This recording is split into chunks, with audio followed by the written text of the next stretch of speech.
Hey, what is up, you sexy beasts? GhostSickness Tristan here, and today I bring you another fantastic episode of Ghostly Advice, guys. I'm going to get right into it. I have 3 awesome emails for you today, and my email's always in the description below. I have it right there, and I'm going to get right into it. Like I said, I have 3 awesome emails, and I'm going to summarize them so that this doesn't take too long. So basically, guys, the first email, this guy's a 14-year-old. You guys can read the email, pause it if you'd like to get more information on the guy. So he's 14 years old, and he loves rapping. He raps about social and political issues, not just women, money, and sex. So his mom absolutely hates the idea. However, his father's super supportive. His father and mother fight all the time because his mom's super bipolar. Recently, he ran away, and his ACS had to be called, which I believe is child services, and they had to be called and dealt with the situation, said that basically he needs to spend less time with his mom and she needs to be around less, but they still live in the same household, so we can't really stop seeing her altogether. And she's super crazy. He hates the idea of him doing this. His dad actually bought him a professional microphone to do this. However, his mom just fucking hates it. He can't do it anytime she's in the house or anything like that. She recently said that she's moving out, which he doesn't believe that she's actually moving out. He got super happy about it, but he doesn't think that he'll be able to advance his rap career or anything like that unless she's out of his life. And so, dude, honestly, what I would say is try your best to cope with the situation, okay? If you can move in with your dad, you really need to talk to him because he does support what you do and everything like that. Talk to your dad and say, hey, look, dad, can we get out of this house? Can we just move in? And can you leave mom? Can we have her here? She's really toxic, man. She talks on me. She's toxic on my brother. She's just a really bad influence on everybody all the way around.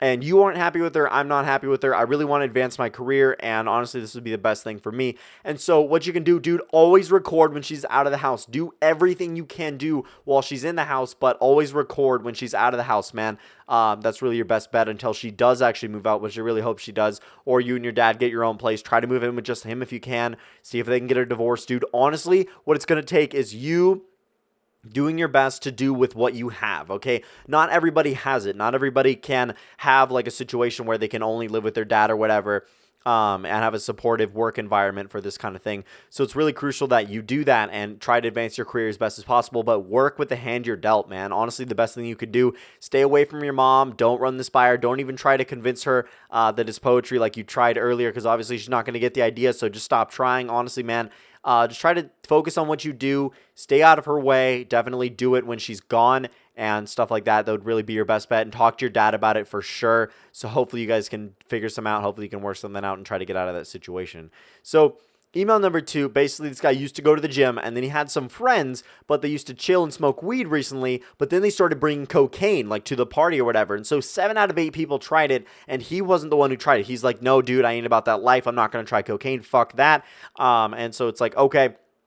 So after that, they turned into different people. After doing cocaine, they still do it regularly a couple months down the line. And so they still do it, but he doesn't. He only smokes weed occasionally and even stopped doing that. So basically, he lost his friends. He stopped being friends with them because of the cocaine thing and just multiple differences and stuff like that. And he stopped going to the gym and doing training and stuff like that. So he stopped smoking weed, stopped going to the gym, and lost his friends. Now he's feeling lonely and he needs help. So the main thing I would do is start slow, bro. Start going back to the gym. No matter if it's 1 day a week, fucking 2 days a week, whatever. Try to go to the gym. At least make it a regular thing, okay?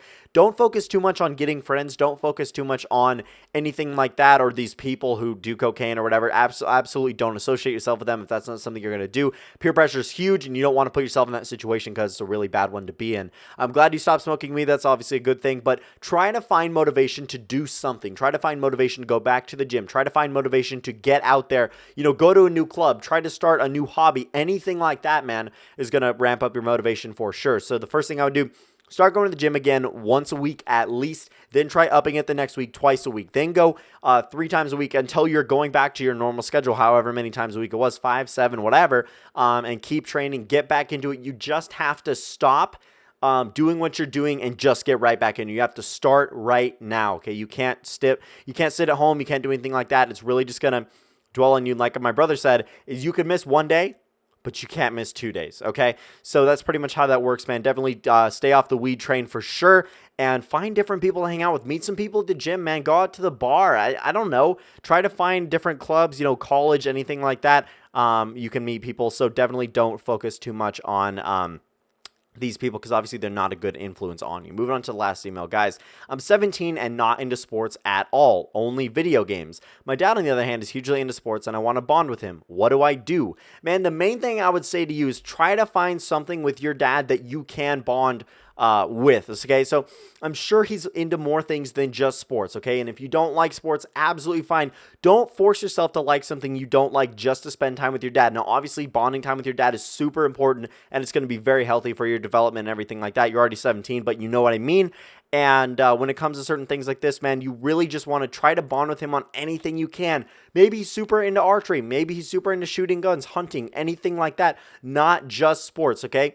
And maybe if you like sports games, try to get into that. Try that. See if you like it. If you don't like it, there's interesting parallels between gaming and sports. And so I think you should look into that as well. Don't just completely, remove sports from your mind. Maybe you could get into it somehow, maybe through games, something like that. Give that a shot. And if that fails, like I said, just find something else you can bond with him on, as well as try to get your mom involved, because spending time with your dad is definitely a huge important thing. I'm glad you care about it, and it's really going to help you out. Yeah, try something else you guys can bond with. Maybe try sports, video games, anything like that. But that's pretty much all I have for you guys today. Don't forget to smash that fucking like button. Leave your emails in the description below. Just send them to my email, subject ghostly advice or anything like that. If you guys have subscriber stories, send those with the caption of subscriber stories. Remember the fact that I fucking love you guys. Stay sexy, you beasts. And I'm out. I feel paralyzed.